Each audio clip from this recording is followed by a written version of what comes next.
បាទសួស្តីបងប្អូនទាំងអស់គ្នាថ្ងៃនេះខ្ញុំមានឈុតម៉ាស៊ីន gaming មួយបង្ហាញជូនបងប្អូនបាទទៅរៀបហើយបាទញៀវនៅខាងប៉ាសែនុបាទគាត់កំងអូខេអញ្ចឹងឈុតនេះជាមួយនឹងកាហាល RGB ស្អាតមែនតើមកកាហាលមកនេះបាទនេះលើមើល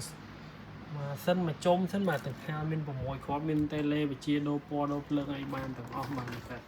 ហើយជាមួយឈុត monitor 27 inch បាទហើយគ្រឿងថែមឲ្យគាត់ច្រើនម៉ៅ keyboard តំណប់ម៉ៅអាធំហើយកាសហើយ speaker អីហើយ USB Wi-Fi ដែរភ្ជាប់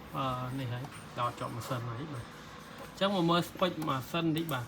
spec ម៉ាស៊ីនគឺថា Core i5 ជំនាន់ទី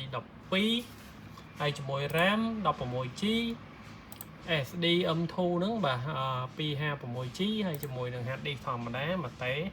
ហើយនឹងជាមួយ VGA Lite បាទ RTX 2066GB បាទចឹង spec ប៉ុណ្ណេះលេងហ្គេមធំៗអីបានមក smooth តែហ្មងបាទអូខេហើយជាមួយតិចទៀតដាក់ហ្គេមតេស្តឲ្យបងប្អូនតិចបាទបាញ់អីមកអែម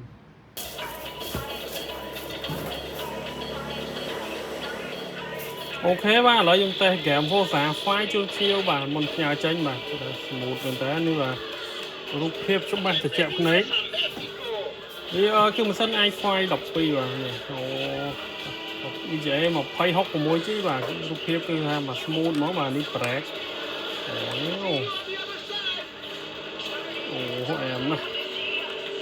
ចឹងបងប្អូនចង់រៀបម៉ាស៊ីនអីអាចតាក់ទងមកបានបាទ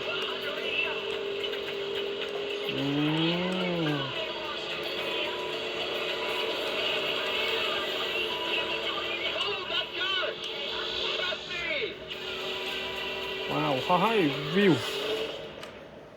វ៉ាវ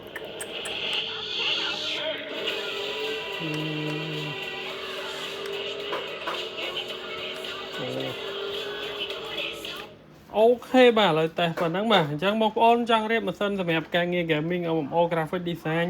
video editing អីបាទអាចតាក់ទងមក Nimol Computer លេខ Telegram 093 90 90 55បាទអូខេអរគុណ